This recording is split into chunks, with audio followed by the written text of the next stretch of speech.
Namaskar, good morning, and welcome to the 15th episode of the hour-long series on health issues brought to you by IHL Wellness in association with Hale Foundation. I'm Shankar Raj, President of the New Delhi-based Hale Foundation, and we are live on Facebook and YouTube. This coming Thursday, that is December 1st, is World AIDS Day. And in connection with this, we have a discussion on AIDS. And the topic for today's discussion is World AIDS Day, HIV and AIDS symptoms, causes, treatment, and more. This year, the theme, according to UNAIDS, is equalize. The inequalities which perpetuate the AIDS pandemic are not inevitable, especially after the COVID. We can tackle them, says WHO. This World AIDS Day, UNAIDS urges every one of us to address the inequalities which are holding back progress in ending AIDS. To speak more on this topic, we have with us Dr. Nisha Bhatnagar, Medical Director, Avaya Fertility and IVF Center, New Delhi. Good morning. Good morning, Mr. Shankar. Good morning, panelists. Dr. Neha Gupta, founder, NT Swasth Infectious Disease Clinics, Gurgaon, and Senior Consultant Infectious Diseases, Fortis Hospital, Gurgaon, who she'll be joining after some time. And we also have with us Dr. Chavi Gupta, Consultant Infectious Diseases, Fortis Hospital, Noida.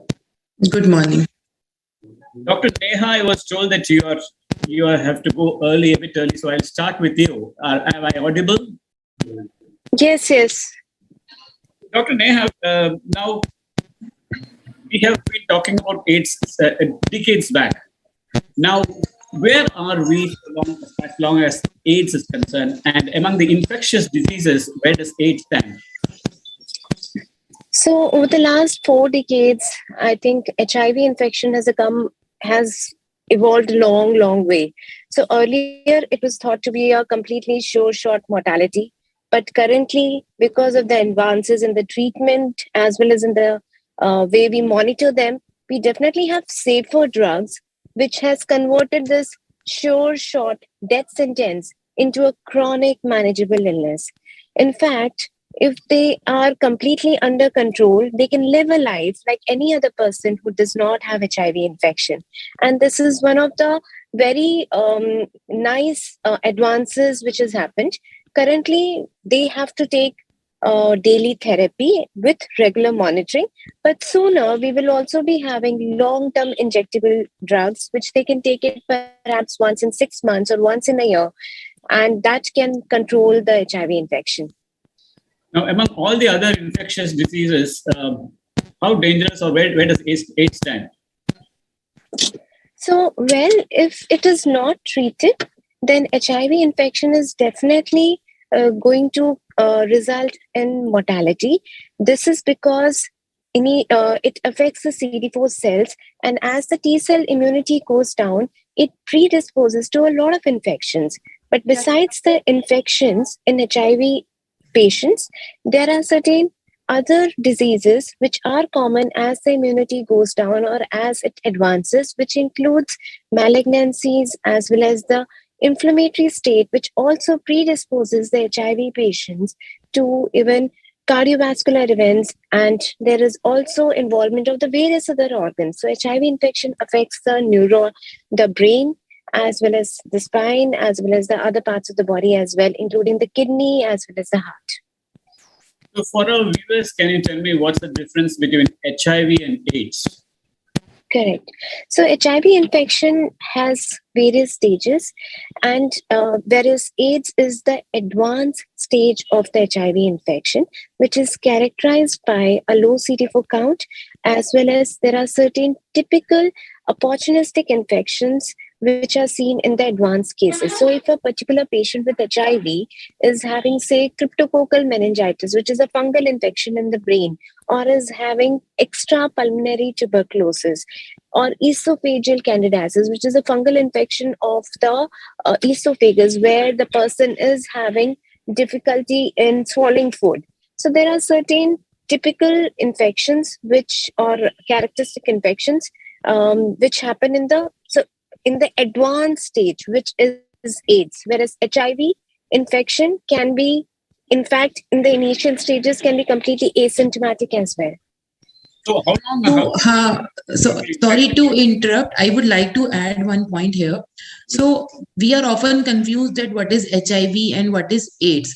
So HIV is a virus. We are very familiar with the terms like virus. So HIV is a human immunodeficiency virus which causes a disease called AIDS. So as Dr. Neha Gupta has rightly said that there are many stages of this infection.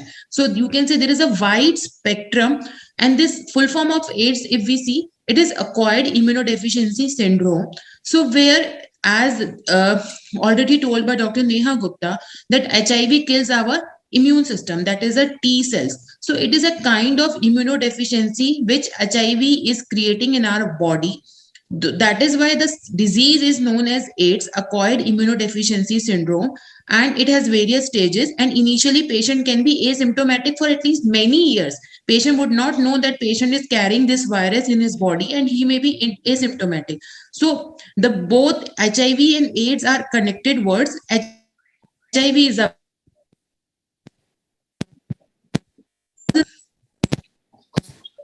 Yeah. Now, I'll come back to you, Dr. Neha. Now, how quickly do people infected with HIV develop into AIDS? So there is no fixed duration. A person may be long-term controllers as well. So long-term progressors where a person can have HIV infection and for a long time they may not progress to AIDS. This can be as long as, so I have recently seen a patient who has been positive for the last 10 years and still has a viral load which is like hardly 100 or something. So these are elite controllers.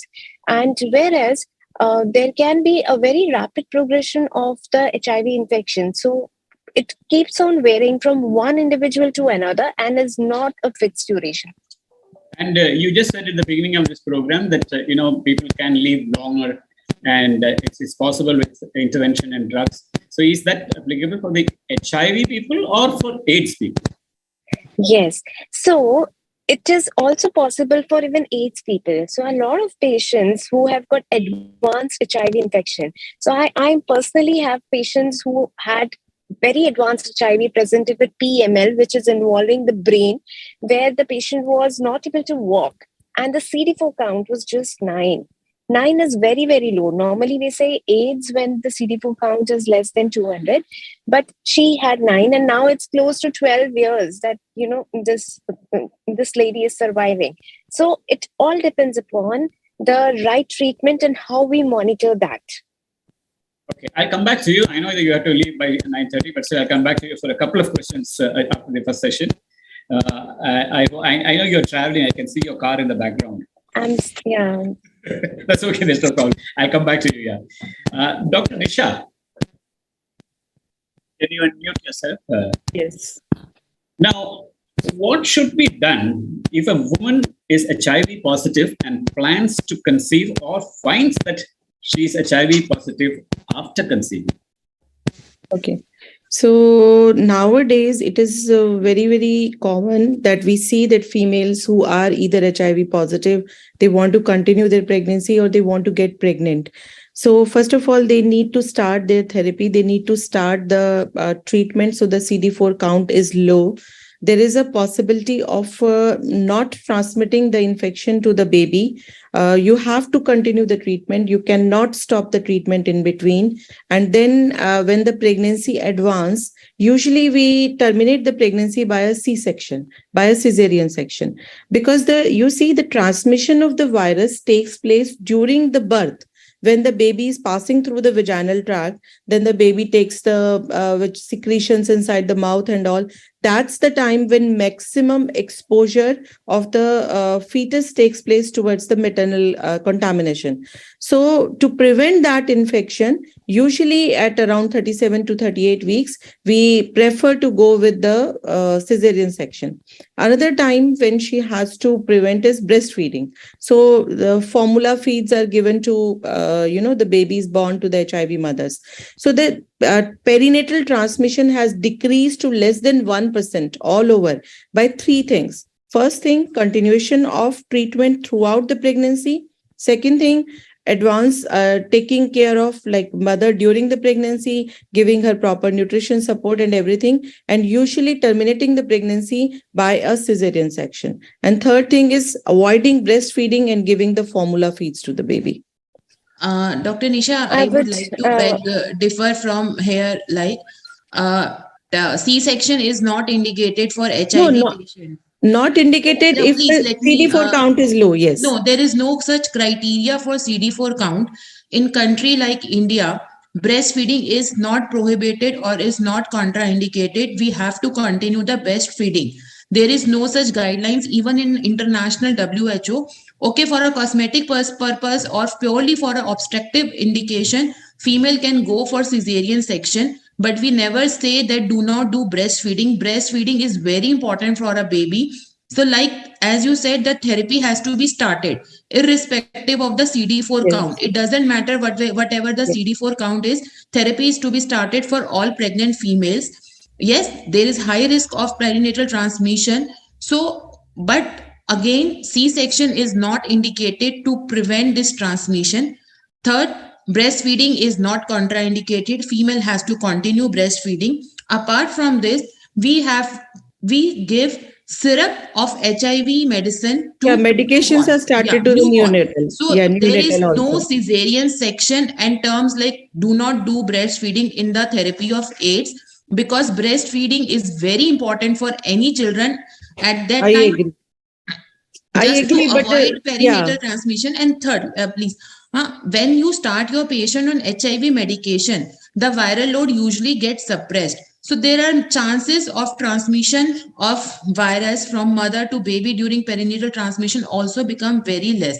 So you have to see in which semester you are treating the patient. It depends on all criteria. And cesarean section is only for the obstetric purpose. It is not indicated that HIV mother should go for cesarean section. And third, I would also add that there is now recent development where we have a pre-exposure prophylaxis for females who want to conceive.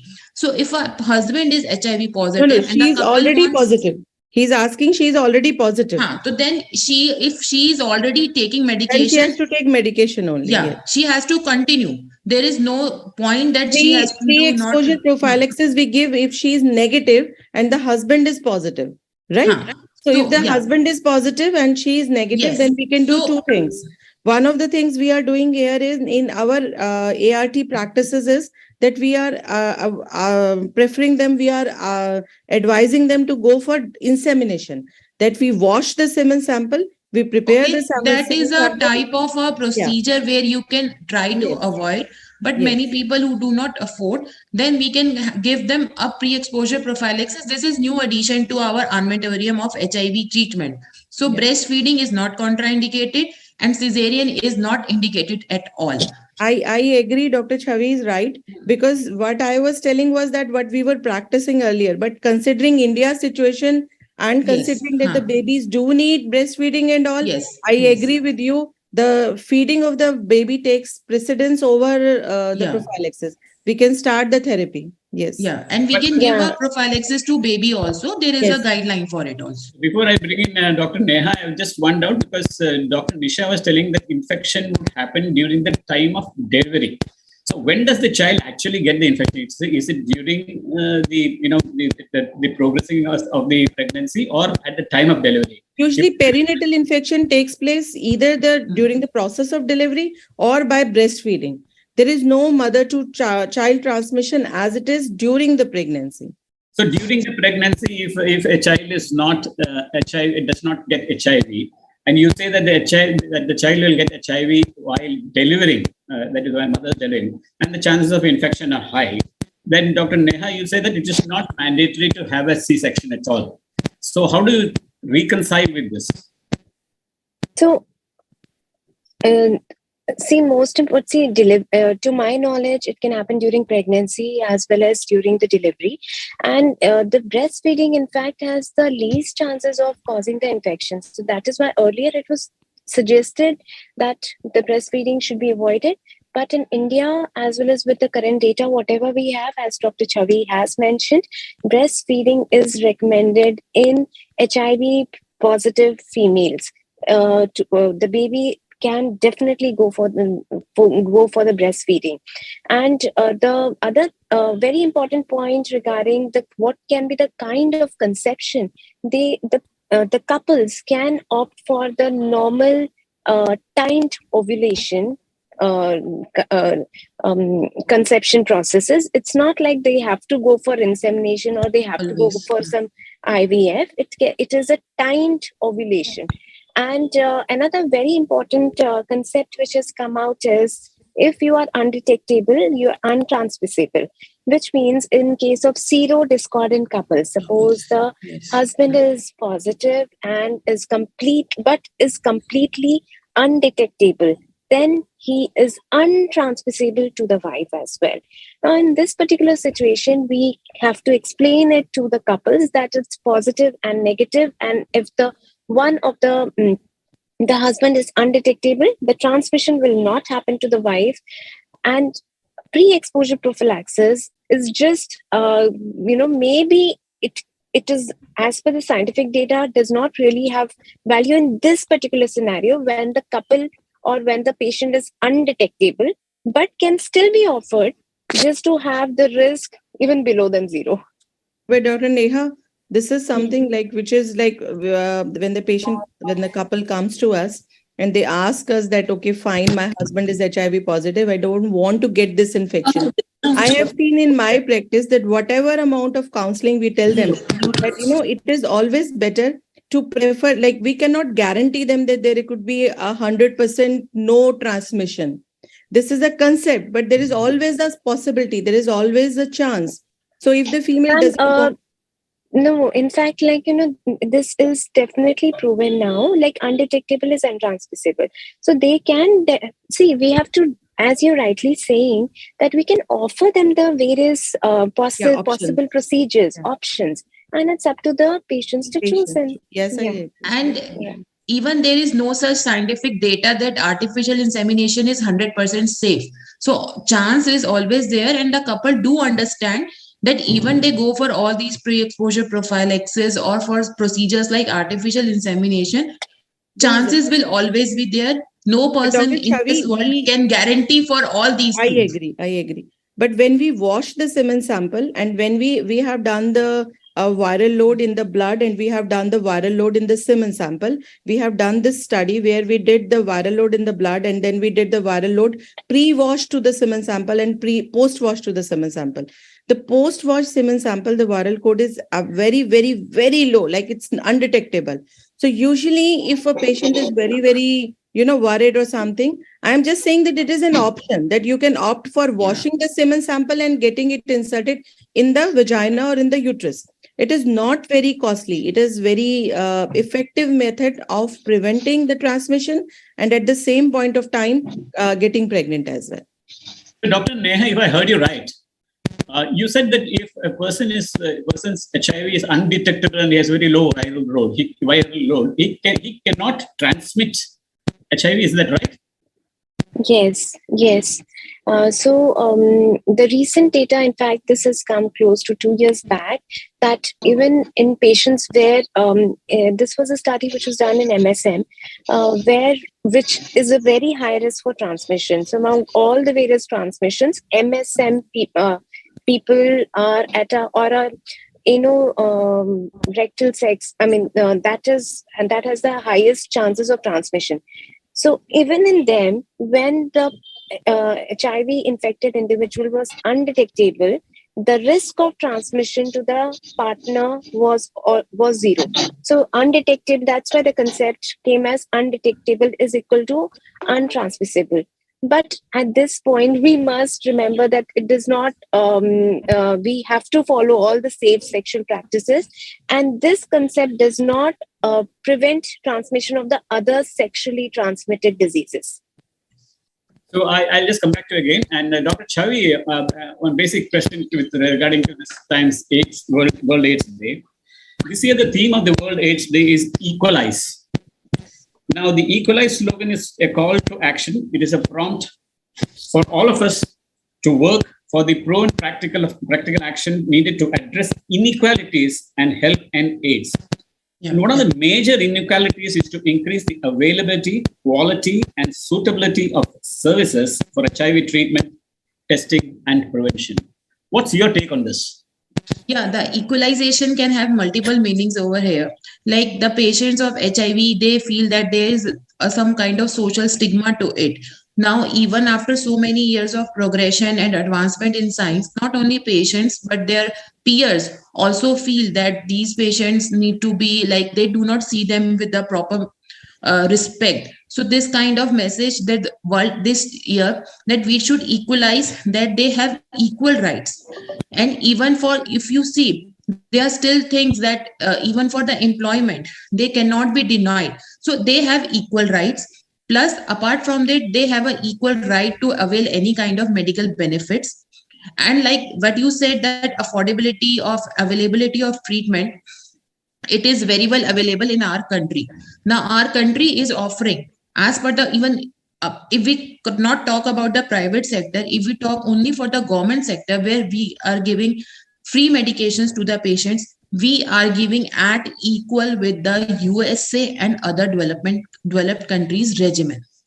So this is that we have advanced so much that we are giving them equal kind of medication. Plus, equalization means that they have equal rights to avail any kind of, and they have a right to live with dignity also. So here, equalization can have multiple meanings. So we can interpret the meaning according to what we say. So equal rights, and they cannot be denied. Like if you see, for medical, if we work in a private setup, many medical insurance companies do not offer TPA benefits to them. But why? Why do they do not offer? They should be offered. No? They have an equal right to every facility which any other non-HIV patient is having. So here, equalization can have multiple meanings. Yeah, that's so just yeah, just to build on what Dr. Chavi has mentioned, absolutely. I think a lot of my HIV positive patients, they have already done the insurance, and then later they are detected with positive. So they have been paying initially, but once they are detected positive, then the insurance is not covered. Why?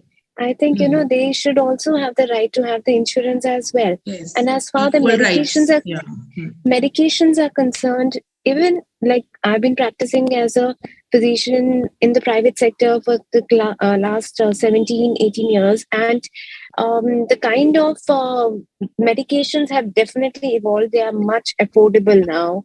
And it also requires regular monitoring, which to the clinicians as well, like a few blood tests as well as regular monitoring is very, very important, because HIV is a low fidelity virus, and at times, even on medication, it can mutate and result in failure. So these are the few very important points. And I think insurance will definitely sort out the problem for them. And also for example, there are certain countries which do not allow the HIV positive people to employment is also plus travel also. That is also an issue. And so that definitely equalization is very, very important. Dr. Nisha, against the background of equalization, what's your take on insurance and travel and employment? Yeah, I think I also believe in that they should be given equal opportunities. They should be provided with the insurance and travel and everything. Similar employment opportunities should be given to them. I believe in that. Yeah. Dr. Chavi, we had a successful, rather well-publicized world, the AIDS control program in India. Yes. Where do we stand now? This is what I was saying, that AIDS control program has been offering free HIV medication and testing to the patients. So all newly detected patients, whether right from a newborn to any adult. So now the point has come that we are standing equal with the Western world, and the offer, whatever the ART, that is antiretroviral therapy regimen that is being offered in our control program, is equivalent to the WHO or CDC international guidelines. Apart from this, even for a therapy failure patients, over the period of time, this HIV virus has a tendency to mutate itself. So over the period of many years, the virus mutations may sometimes lead to the failure of therapy. We are also offering them second line therapy and third line therapy as their condition, if they satisfy the criteria. And recently, this pre-exposure prophylaxis has also been added to the armamentarium of our control program, and post-exposure prophylaxis. Sometimes patients need post-exposure prophylaxis. So we are offering, our control program is offering that also. And plus, as Dr. Neha initially mentioned, that HIV leads to many opportunistic infections, especially TB, which is very common in our India. India is an endemic country for TB. So HIV patients are prone to TB infection. So our control program is also offering integrated TB services to the patients, where TB medicines are also provided. So we have, our control program is a really very success in our country. That is why the prevalence of HIV in last few decades has remained static. It has not increased. Now, did COVID affect this program, the AIDS control program? No. The COVID did not affect the AIDS control program. Yeah, patient may not be able to come. And initially in control programs, every month medications were given, that is patient or any attendant of the patient needs to go to the centers monthly. But now they have evolved a system where they are giving them 3 monthly medications. Apart from this, there are regular reminders from so our control program has really made a wonderful success in past few decades, and hope this success will continue and we will be able to halt the disease, or we can even slow down the rate of transmission. Yeah, speaking of COVID and coronavirus, I have a question both for Dr. Neha and Dr. Nisha, but of course Dr. Chavi also. Did the coronavirus, the pandemic, in any way affect the AIDS? Like there was a big spur in TB cases, there were lung infections, heart diseases, but did it have any connection with HIV? Actually, what you are saying that there was spurt in the TB cases, it is because of the COVID medication which patients received, there was spurt in the COVID cases. But the HIV has a very set pattern of transmission. There are only certain things from which HIV can transmit. So I don't think that COVID has affected this. It is only I, on the other hand, think that it would have prevented from spreading, because people were not meeting too much. People were not doing frequent outings, and the sexual encounters was also less. Yeah, and one of the major contributors. Multiple partners were less. And truck drivers have virtually anchored in their places. They didn't have to travel. So that takes me to another question. Who are the people who are most vulnerable to getting HIV infection? Starting with Dr. Neha and then Dr. Nisha. I'll come back to you, Dr. Chavi. Yeah. So can you please repeat the question? Who are the people who are most vulnerable? Yeah, to get HIV. Okay, so as we know that HIV has predominantly 3 ways of transmission. One is through the sexual transmission. Second is through the contaminated blood and blood products or tattooing. And third is mother-to-child transmission. So these are the major 3 modalities or the modes of transmission. So people who have high-risk sexual behavior, which includes like MSM individuals, or who are having high risk multiple partners, they are definitely at a higher risk. And then secondly, IV drug abuse or even tattooing is one of the important risk factors for HIV. So one needs to be careful about. And of course, mother to child transmission, because of the effective medications which we have in India now, the risk of transmission has drastically come down. Your take, Dr. Nisha? Yeah, I agree that these are the main primary routes. So I think for prevention of these all 3 methods, we should be using, for example, using barrier contraception, having single partner, avoiding oral or other ways of sex and all these methods, then you not using syringes, not multiple syringes, multiple partners using the same syringe should be avoided. And then during maternalhood, you have to take prophylaxis and all. These are the cornerstones of prevention. Dr. Chavi, one of the major things that was there during the HIV infection was the northeast portion, very neglected portion in India. There was a rampant, spurt in HIV cases because they were sharing needles for drug abuse. Now, what's the situation? And there are a lot of interventional programs also there. So, what's the situation now? Can you unmute yourself, sir? Yeah. As you said that there is a lot of needle sharing in Northeast countries. So the thing that we can help to control is only education and awareness. And our government or even very NGOs are now taking very good educational programs and awareness programs to teach people not to share needles. And so the situation in India is under control. We can say the situation is under control. It has not spurt. Last few decades, the prevalence is remaining the same around 2.2 to 0.3%. So I don't think that there is any kind of new spurt. Yes, initially in Punjab and states like Punjab and Northeast, because there are many drug abusers in all these states. So now the situation, even the people are become very aware nowadays because of so many social media channels. And we are also conducting this program only to create awareness. Yes, quite okay. And one of the major things regarding AIDS is that the communication, the spread of awareness among the people. Yes. I think that helps address a lot of things. Education and awareness. Yeah. Dr. Neha, before you go, there are two questions for you from our viewers. One is, one question. What is the risk of transmitting HIV through kissing or deep kissing? So, even in the most passionate kiss, gallons of saliva will not be getting transmitted. So the risk of transmission through kissing is almost nil. It does not transmit HIV infection. Yeah, I think these are some of the doubts that people do have because it's closely connected with the male and female. So naturally, there's a lot of doubt regarding this. Yeah. Before we move on to the next round of questions, we'll take a short break. We have a wellness video in between, and then we'll come back. I don't know whether Dr. Nisha, you have to go or you can stay back. I'm not very sure because I was told you have to leave at 9:30. So we'll run the video now. Thank you. Thank you so much.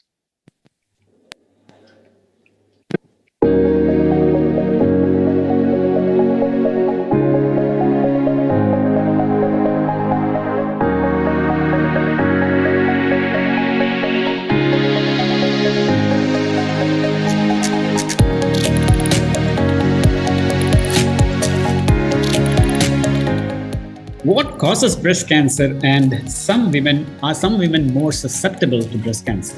It's very common for a layman to ask what are the causes of breast cancer, but unfortunately, till now, we have not been able to pinpoint a cause of breast cancer.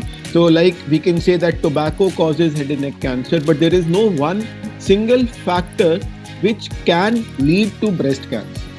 Having said that, we have a set of conditions which can increase the risk of having breast cancer, but we don't call them the cause of breast cancer, but we call them risk factors of having breast cancer. So I will just rephrase that question into, not just causes, but what are the risk factors of having breast cancer? What things increase the risk of having breast cancer? And one of which is nulliparity. So nulliparity is not having an issue or not having a baby. So that is the foremost reason. Second, having an issue after the age of 30 years.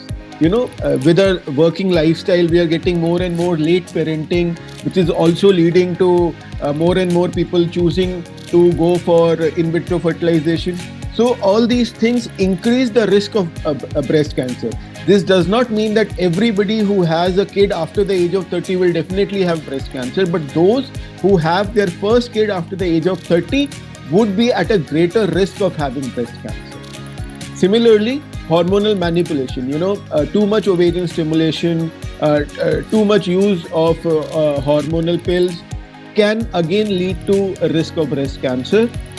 Very early starting of your periods or very late finishing of your period, that is early menarche or a late menopause, are again said to be risk factors for breast cancer. Genetics are playing huge roles, and patients whose mothers or mother's side or female relatives on the father's side have had breast cancer would be at a greater risk of having it.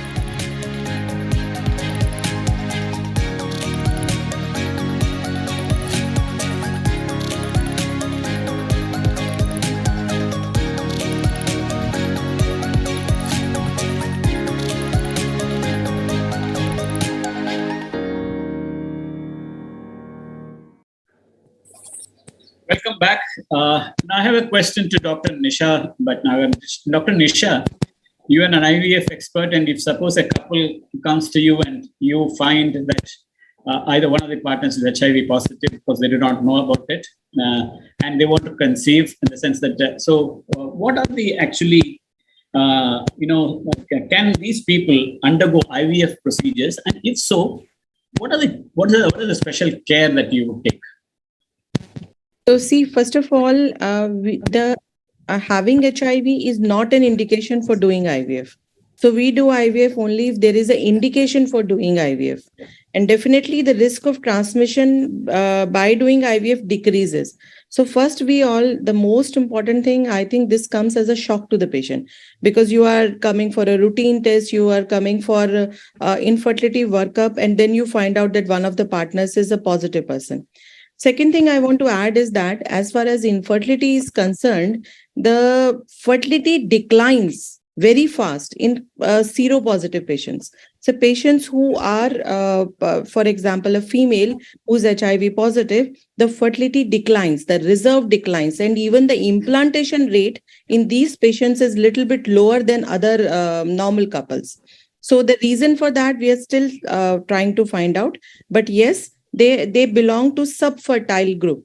So what we do is that we counsel them depending upon their history and everything. If the female is negative and the husband is positive, we usually offer them artificial insemination with semen sample. If there is if they opt to a proper counseling is what is a must, then if they want, we can offer them even a donor sample, and we explain to them about the pre-exposure prophylaxis and about the post-exposure prophylaxis and all those things. So if the IVF needs to be done for any other reason, for example, there is any other indication, then they can opt for IVF. That is not a problem. Next question is, where you briefly did touch on this particular topic. Can you throw more light on HIV and pregnancy care? So as Dr. Chavi and Dr. Neha already said, that the most prominent pillar of HIV and pregnancy is the retroviral therapy. The female has to take the retroviral therapy despite her CD4 count. So we refer them to a tertiary care center where this is possible, where this is available. We send them to the specialist who is providing them care during HIV. She has to continue her treatment throughout. She has to come for repeated checkups. Along with that, we do the routine tests like other viral markers are done. Her liver function or kidney function tests are done. We give them all the supplements and everything. Routine pregnancy care is done to rule out any other problems associated, any other maternal complications associated. And as far as my practice is concerned, I sometimes I prefer to give option to the patient to opt for a C-section delivery also if they want to totally avoid the chance. But Dr. Chavi is right. This is not an indication for C-section. If the patient can go for a normal delivery, and if she has a CD4 count very, very low, then she can opt for a normal delivery also. And breastfeeding is a must. But then the baby has to start on the retroviral therapy as soon as the baby is delivered. So you're saying that, they can, as a normal couple, they can go ahead with certain precautions. Yes. Now, can you say for certain that, the transmission from the mother to the child has completely come down due to the intervention of drugs and the care that you people take. That is true. That is absolutely true. There is a very drastic decrease in the transmission, maternal fetal transmission, because of all the retroviral therapy, because of the care we are giving, because of early detection, because of giving medication to the child as soon as the child is born. This has drastically brought down the transmission rate. Yeah. Dr. Chavi, I'll come back to you, Dr. Nisha. Dr. Chavi, now, what are the common stigmas associated with HIV? Earlier, we had terrible stigmas. Now, of course, because of communication, things have come to a somewhat a lesser level. But still, you have stigmas. What are the common stigmas that people undergo when they find themselves? Okay, first of all, I will say that it is not a stigma. Matlab, we should not say that HIV is a stigma. But yes, when HIV patients come to us, they have many queries and lot of things coming in their mind, that how they will be treated in the society. They do not want to disclose it to other person because they feel if they disclose it to other people, they may not look them with the respect and dignity. So here I would say that it is not a social stigma. We should come out of all these things. We offer proper counseling to the patients and their family, that it is not a social stigma. They can lead their healthy life. They can sit with other people. They can eat with the other people, and even they can play with other people. They should lead a normal, healthy life. But still, in our country, it is considered as a taboo by many of the patients. Even because of this social stigma and taboo attached to it, many patients are not willing to come to doctors even to take their therapies. So again, too much of awareness program is needed, counseling is needed, campaign is needed, which should come out with the picture that it is not a social stigma, and patients should not consider themselves as an isolation, or their family should not should look them with equal respect. And we should counsel them that they should go to doctor at least, or some government center, private center, wherever they feel like, to take their treatment, because the treatment is very effective. With the introduction of this highly active antiretroviral therapy that we call as HART, the life expectancy has increased too much, and now in India we have a very good effective medication which is comparable to the Western world. We are not lagging behind in supply of medication, that we are not giving very high quality medications. High quality medications are available in our country. So this social stigma problem needs to be tackled with very seriously, so Okay, that people at least. I just want to add one thing. I think the stigma is attached because of the causes. Because everyone knows that it is caused by having multiple sexual partners, and usually it is associated with gays and other things. So the cause is the reason of stigma, because people have that understanding only, that if she is having HIV, or the person is having, or the husband is having HIV or AIDS, then the behind thing is the one which is causing the stigma. Because we see in our practice the infertility patients as well as the patients who are like HIV positive. And at this moment of time also, I can tell you that whatever counseling we are doing, whatever amount of efforts we are doing, still it is associated with a lot of stigma. Yeah, the people are not coming out for the proper treatment also. Yes. Even they come and they say, ma'am, please do not write on the prescription paper that we are suffering from this and this. They are hiding these things. Usually before starting the IVF procedure, doing the viral markers is a basic thing for us. We do all the tests. So when we write HIV, most of the couples are like, very, why are you writing HIV to us? We don't have HIV. Why are you advising HIV to us? So this is the most common question. They don't ask for HBsAg. Hepatitis B is more deadlier also, but they don't ask for HBsAg. But the moment we write HIV test, they are worried. Why are you prescribing HIV test to us? Yeah. So these are the kind of social stigma that they need proper counseling. Even we counsel their family members also. We call their family members for proper counseling. So again, education and awareness campaigns are required to remove this social stigma. I'm glad just to build on. Please. Yeah, so just to build on what has been mentioned, definitely stigma is there, but there has been more and more acceptance also in case a family member is becoming positive. And most of the time, there are myths which are there. That is like whether I'm going to live or not. Do I have effective medications? How long can I live? Can I get married? Can I have children who are then HIV negative? Can I stay with my family members? Can I use the same bathroom? Utensils. Or can I use utensils, etc.? And of course, very importantly, can I have a sexual life as well? That is also one of these are the few myths, or I would say the list of myths continues. Like we just had a question from during this panel discussion as well regarding whether it can be transmitted through kissing or not, or what are the other ways of transmission, and are the medications safe or not, and how. The other very important thing I would like to mention is if a patient is during treatment, when a patient takes medication, they start feeling better, they almost feel normal, and then after a certain point they just stop the medication because they feel now they're absolutely fine. So this is a myth that right now whatever medication we have, it's a lifelong medication. It's going to control the virus, it's going to suppress the virus, but it's not going to kill the virus at the moment, but it will completely control it so that the person or the people living with HIV can lead a very normal life, but with a lifelong therapy as of now.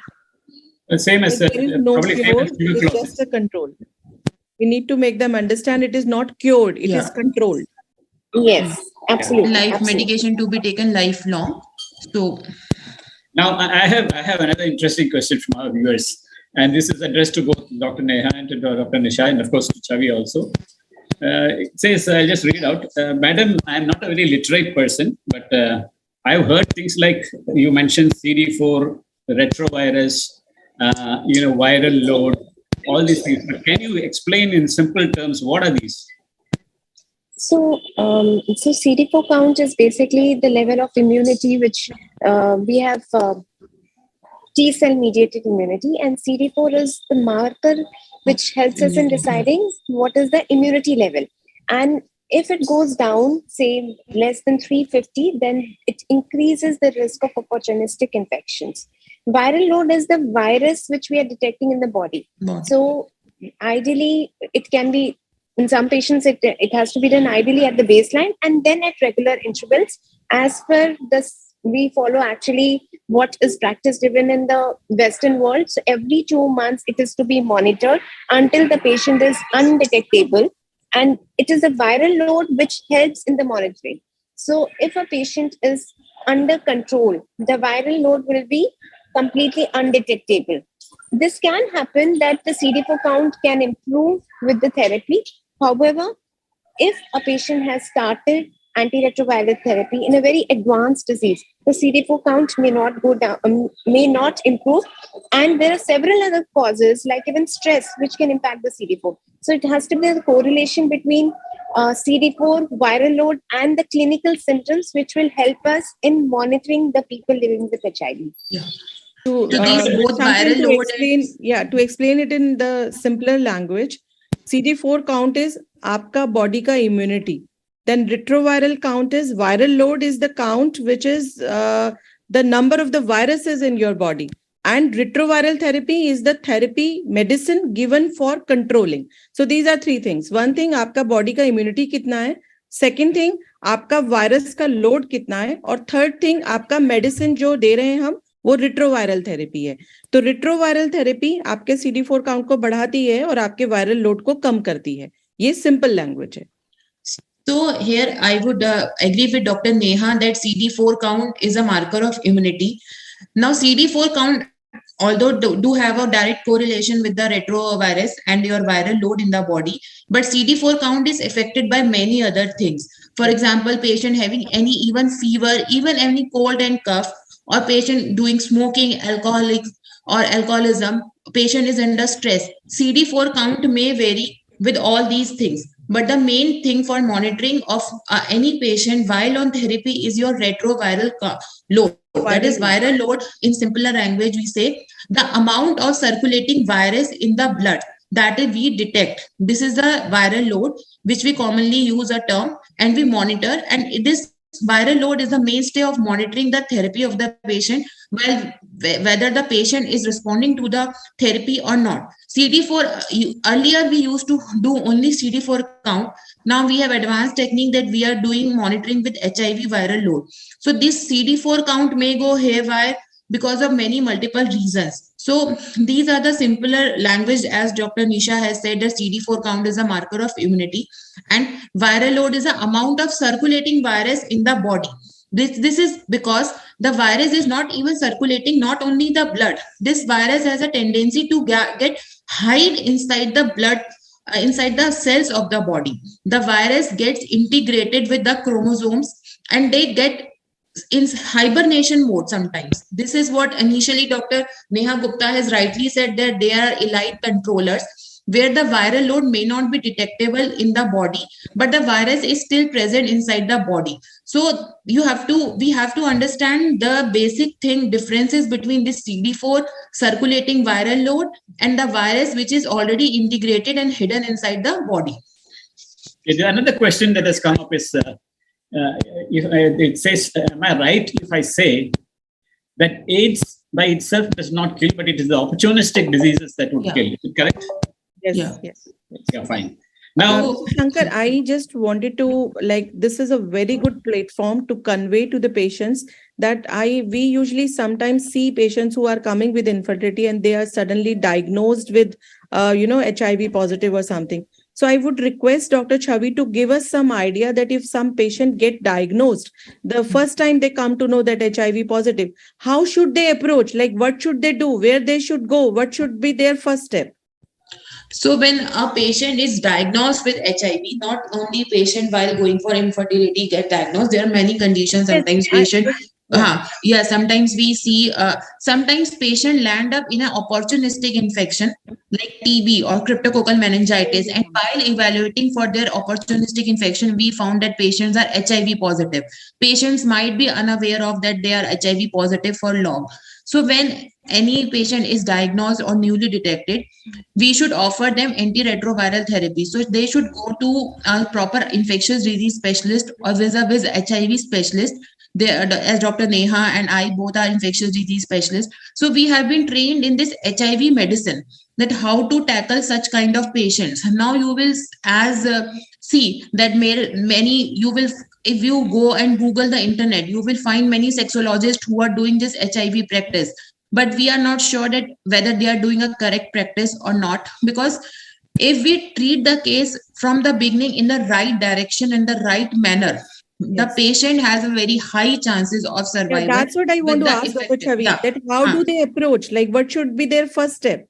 Where do they, if you see, I have seen that first thing they do is that they search Google, and then whatever they find on the top, they go to that person and start. So what should be the right approach? If a patient is coming to you, you can offer them to go to an ID specialist, or if they do not want to go to an ID specialist, if they do not want to afford the treatment privately, they can go to the government ART centers. These are the only two places I will suggest that patients should go. First, either the government's ART center, or second, if they can afford and want to treatment continue in private sector, then they would go to ID specialist.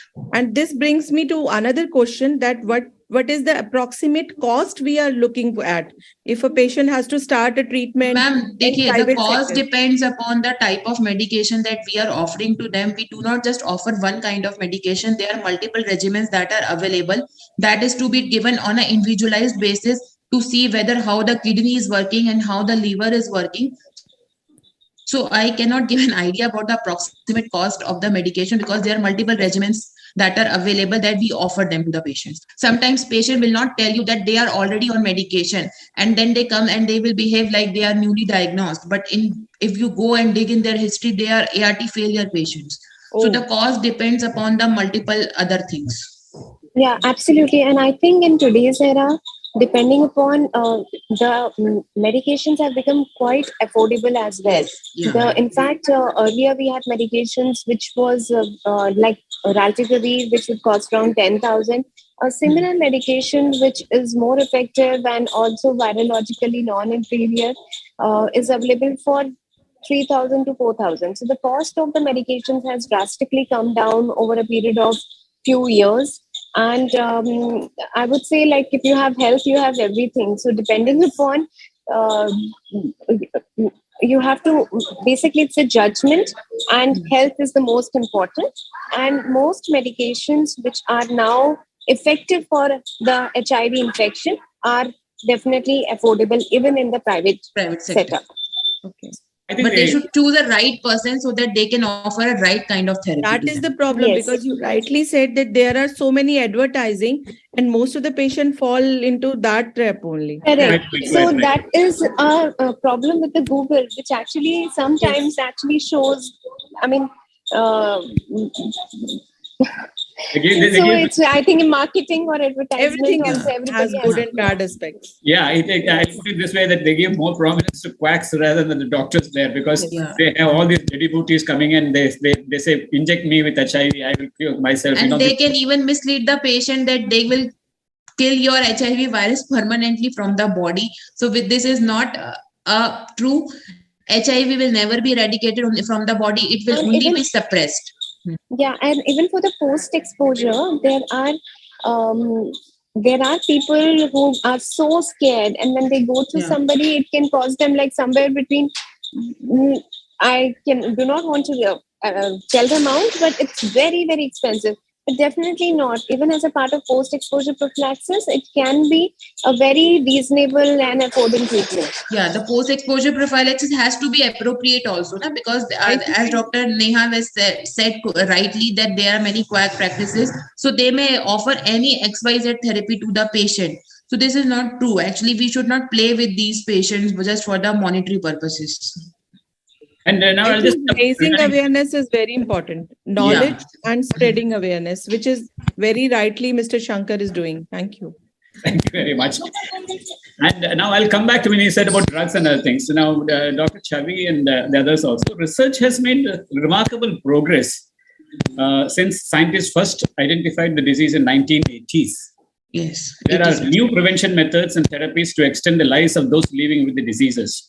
So what does the future hold for HIV research? Yeah. So here I would like to add one of the points which you may not be aware, that recently in the Western world, 3 or more bone marrow transplant has been done on HIV patients to eradicate HIV from them. So we have now progressed to that level. Yes, these procedures are not very much in use because these are costly and these require some kind of very good expertise and the donor. So the future for HIV research now lies in such kind of procedure where we are trying to evaluate or we are trying to diagnose new methods where we can completely eradicate the disease from the body.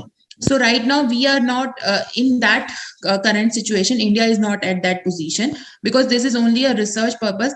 4 to 5 bone marrow transplant has been done in HIV patient to eradicate this virus, and out of these 3 is success. 1 was not success because it adopted some different method. So HIV future now lies, right? We are now having good quality medications even for the treatment failure patients. We have first line, second line, third line. Now we have come up with the post-exposure prophylaxis, pre-exposure prophylaxis, and now we are also now multiple studies and trials are going on only where the patient do not have to take a daily medication, month therapy, even 6-month injections that are available. So the future lies now in all these advanced techniques where we will try to see that if HIV virus can completely be eradicated from the body. Is there any research happening in India? On as you said, bone marrow, any other research happening in India? No, not right, because for that we need a special kind of donor. So only 3 or 4 has been done in the Western world. And Dr. Neha, I just wanted to ask you, you have a lot of promotion for this Ayush and Ayurveda, and one of the selling points of Ayurveda is that they build up the body's immune system. Now, how far does this hold so far as the HIV is concerned? So for improving the immune system, we definitely need to control the virus. For that, we need the antiretroviral therapy.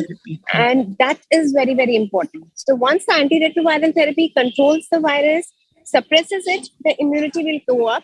Only Ayurveda is not going to help the patients. Fine.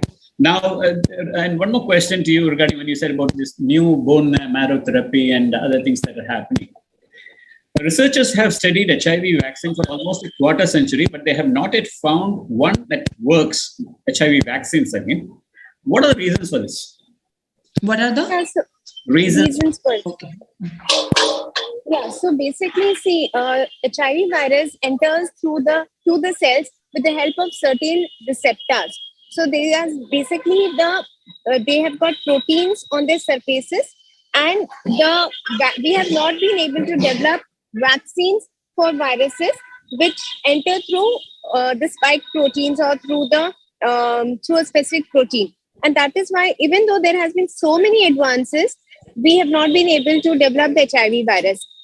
Coronavirus also uses similar methods for the infection, and that is why for so long even vaccines against coronaviruses had not been developed, except for the COVID-19, where of course technology and advances we were able to develop the vaccine. So it is the way the HIV virus enters into the cell which makes it very difficult to develop a vaccine for them. And apart from that, it is HIV virus is a RNA virus that mutates very rapidly. So there are many hurdles in development. We are not come up with the effective vaccines. Yes, vaccines were developed, but the trials were not successful. And I think we are running short of time, but I remember that in 1980s, when I was a health correspondent, I used to cover this particular area, and many of the researchers and doctors would say that half of India's population would be wiped out, half of the world's population would be wiped out because of AIDS.